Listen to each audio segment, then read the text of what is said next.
Assalamualaikum warahmatullahi wabarakatuh.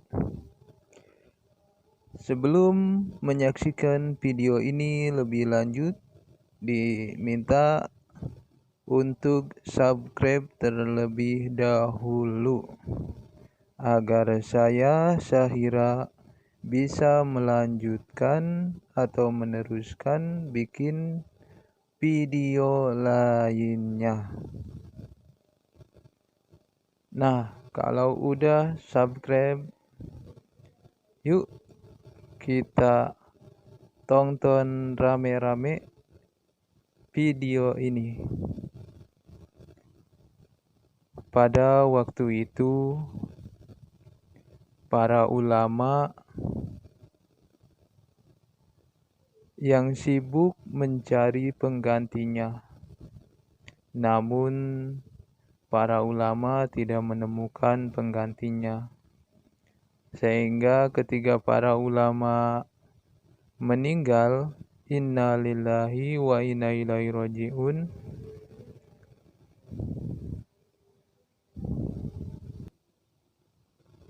pengganti yang meneruskannya pun tidak ada.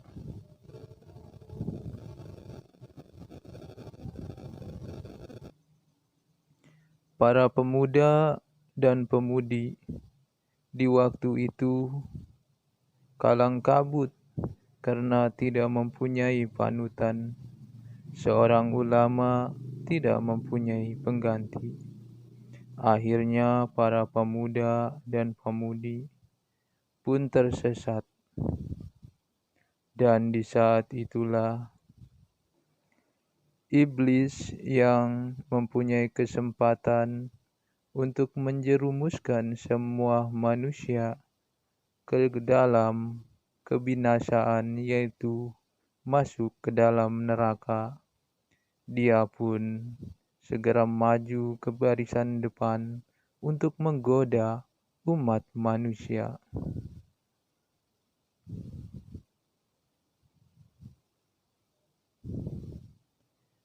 Tak kala itu, datanglah pemuda yang ingin hidupnya disegani, dihormati, dan menjadi orang yang ditakuti, datang pada iblis.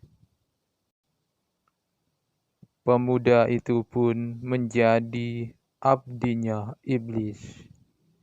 Iblis menyuruh pemuda itu, kalau ingin menjadi orang yang ditakuti, disegani, dan dihormati, maka buatlah kerusakan di muka bumi ini, kata iblis.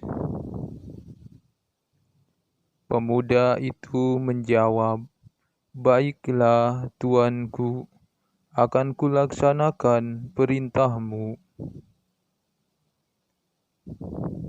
Kemudian iblis pun memberikan ilmu kekuatan kepada pemuda itu. Wahai pemuda, karena kau sudah menjadi abdiku, maka kau kuberi kekuatan. Kau akan kebal terhadap peluru, dan engkau tak akan bisa dikalahkan oleh siapapun. Pemuda yang tersesat itu menjawab, terima kasih Tuanku.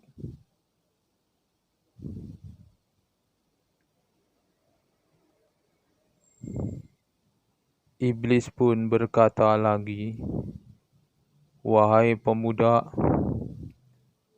aku ingin kamu mempunyai 2 teman lagi untuk membantumu dalam menguasai dunia ini.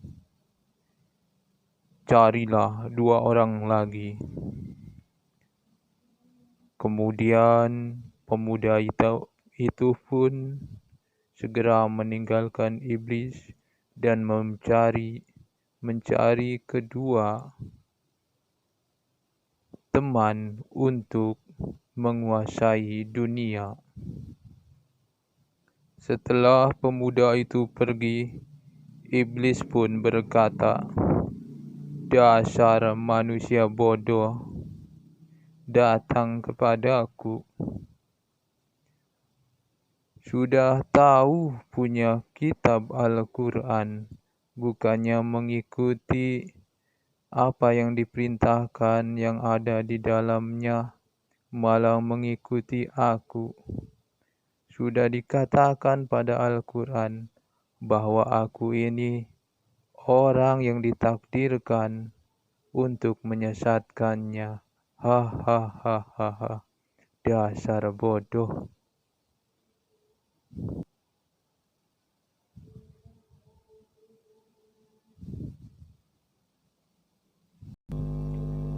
Kemudian pemuda itu atau abdi iblis itu mencari teman dan menemukan 2 teman. Akhirnya 2 temannya itu tersesat.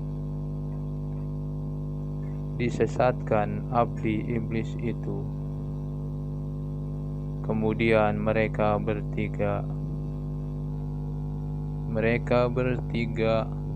mengunjungi iblis tuannya. Iblis pun berkata, "Hahaha, akhirnya kamu menemukan 2 teman. Bagus. Sekarang kalian bertiga akan aku beri kekuatan.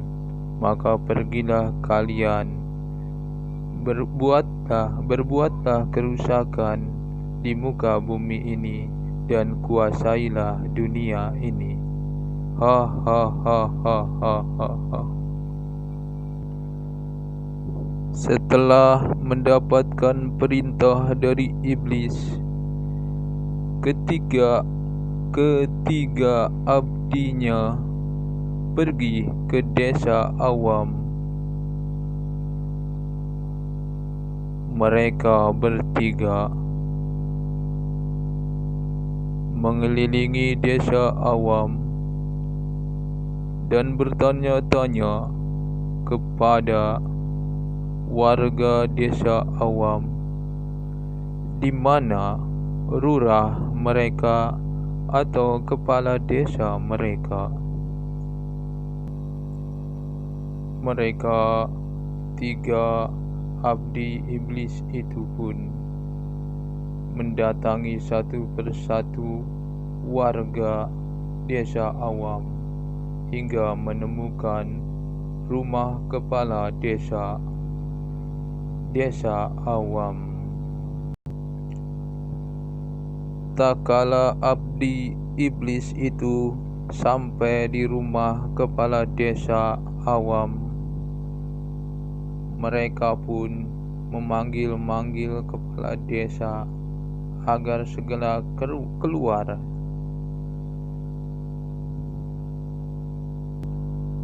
Maka kepala desa pun langsung keluar dan menemui 3 abdi iblis itu. 3 abdi iblis itu berkata kepada kepala desa, "Wahai kepala desa, serahkanlah jabatanmu kepada kami bertiga dan umumkanlah kepada warga bahwa kamilah kepala desa yang sekarang di desa awam." Sontak saja kepala desa langsung berkata, "Wahai 3 pemuda, jabatan itu adalah amanat warga, dan seorang yang menjadi pejabat haruslah berlaku adil dan mensejahterakan rakyatnya. Dan aku kira kalian bertiga tidaklah pantas menjadi kepala desa. Sekarang aku minta kepada kalian bertiga tinggalkanlah tempat ini sebelum saya memanggil warga yang lainnya untuk mengusir kalian bertiga secara terpaksa atau teraniaya." Sontak saja 3 pemuda abdi iblis itu pun marah.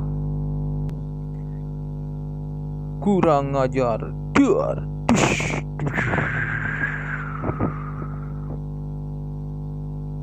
Kepala desa pun ditendang, dibanting oleh pemuda abdi iblis itu.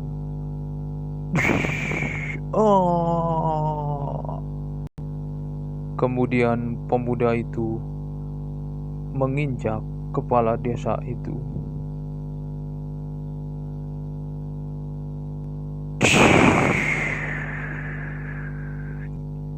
Kegaduhan dan teriakan kepala desa mengundang warga desa awam. Mereka bergegas mengunjungi kepala desa untuk menolong kepala desa.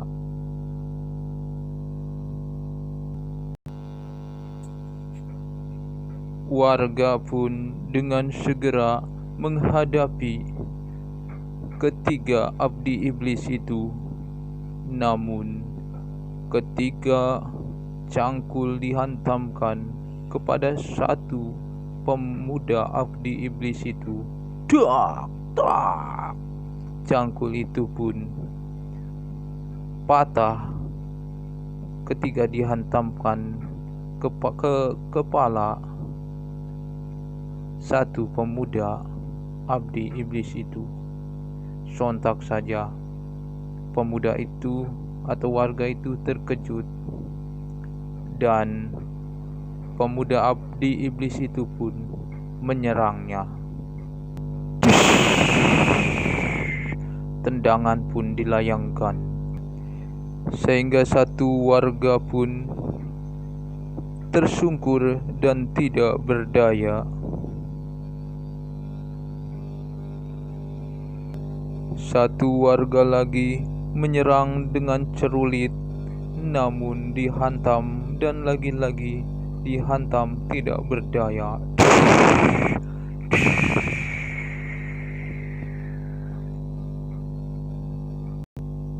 Warga yang ketiga pun menghantamkan pedangnya, namun pedangnya patah dan satu warga atau warga yang ketiga pun terkejut. Lalu pemuda abdi iblis pun langsung menyerangnya dengan sangat cepat.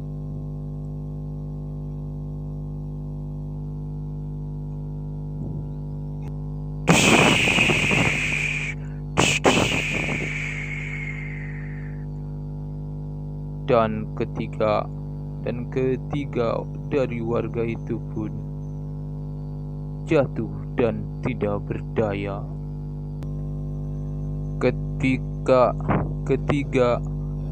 Ketiga abdi iblis itu bernama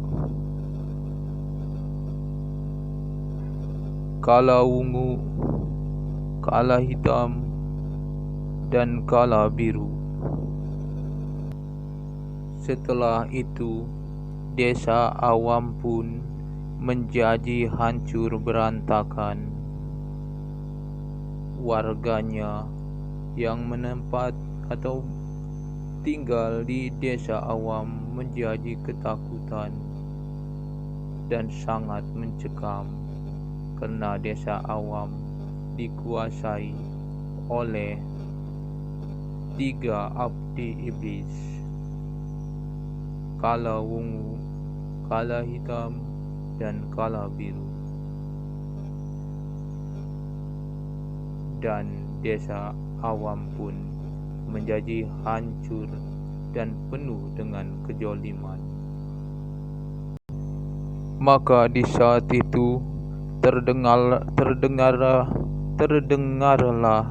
berita kehancuran desa Awam oleh 3 pendekar dari golongan putih dan ingin memperbaiki desa Awam.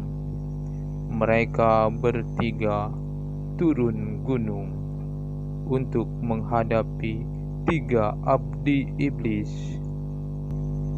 Mereka bertiga dijuluki pendekar Ton Tintun. Pendekar Ton Tintun. Langsung saja ketiga pendekar itu menghadapi ketiga pemuda abdi iblis itu. Hai ya! Pendekar Tin menghantamkan tongkatnya ke kepala Kalawungu, namun tongkatnya patah dengan seketika setelah menghantam kepala Kalawungu. Dan begitu sangat terkejutnya pendekar Tin, pembawa tongkat itu, dan kemudian Kalawungu pun langsung menendang pendekar Tin. Hiat!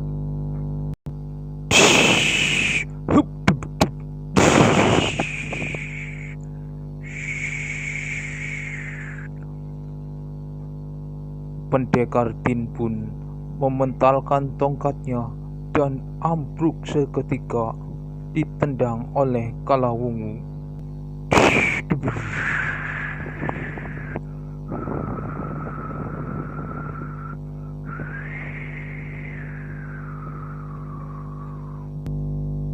Pendekar Tan pun melayangkan pedangnya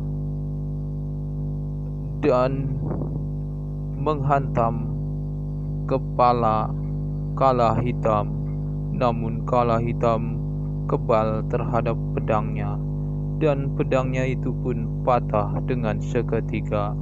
Betapa terkejutnya pendekar Tan, dan kemudian Kala Hitam pun menendangnya kembali.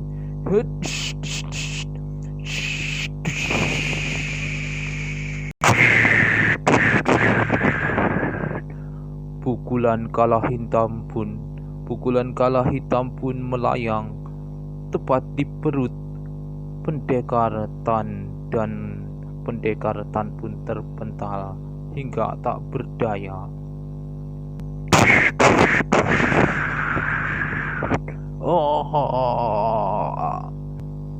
Pendekar Tun pun yang terkenal sebagai pukulan penghancur batu, ketika melayangkan pukulannya menghantam kepala pukulan pendekar Tun pun mengenai kepala Kala Biru, tapi ternyata pukulan pendekar Tun pun tidak mempan terhadap Kala Biru. Kemudian Kala Biru pun balik menyerang pendekar Tun dan